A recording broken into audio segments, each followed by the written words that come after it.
బతికుండగానే పాడపై పడుకోబెట్టి ఊరేగింపు నిర్వహిస్తారు. రంగులు చల్లుకుంటూ డప్పు చప్పుళ్లతో అంతిమ యాత్రను ఘనంగా నిర్వహిస్తారు. ఇదెక్కడి ఆచారం అని ఆశ్చర్యంగా ఉందా?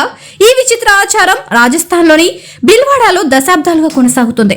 హోలీ పండుగ ముగిసిన వారం రోజులకు ఈ పండుగను ఘనంగా నిర్వహిస్తారు. బతికున్న వ్యక్తిని పాడపై పడుకోబెట్టి శవయాత్ర నిర్వహిస్తారు. డోల్ అని పిలిచే ఈ ఊరేగింపు చిత్తూర్గఢ్ భవనం నుంచి ప్రారంభమై ఊరంతా తిరిగి ఆలయానికి చేరుకుంటుంది. పాడపై ఉన్న వ్యక్తి మధ్యలోనే లేచి కూర్చోవడం, నీళ్లు తాగడం వంటివి చేస్తుంటాడు. గుడి వద్దకు రాగానే అతడు పాడపై నుంచి ఒక్కసారిగా దూకి పారిపోతాడు. తర్వాత ఆ పాడను ఆలయం వెనుక దహనం చేసేస్తారు. ఊరేగింపులో అసభ్యకరమైన వ్యాఖ్యలు చేస్తారు. ఈ వేడుకలో మహిళలు పాల్గొనడం నిషేధం.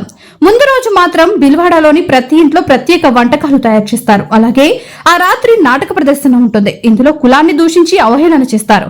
అయితే దీనిని ఎవరూ చెడుగా చూడరు. ఈ శవయాత్రను చూసేందుకు పలు ప్రాంతాల నుంచి బిల్వాడాకు జనం వస్తారు. 427 ఏళ్లుగా ఇక్కడ ఈ సంప్రదాయం కొనసాగుతున్నట్టు స్థానికులు తెలిపారు.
వివిడి న్యూస్ టీవీని తక్షణమే సబ్స్క్రైబ్ చేసుకోండి.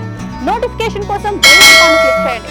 మరిన్ని అప్డేట్స్ కోసం ప్రతి ఒక్క కుటుంబానికి ఉచిత ప్రకటనలు వచ్చే విధంగా మీకోసం మీ ముందుకు వివిడి న్యూస్ టీవీని ఏపీ ఫైబర్ నందు 99వ ఛానల్ మరియు యూట్యూబ్ నందు వీక్షించెదరు.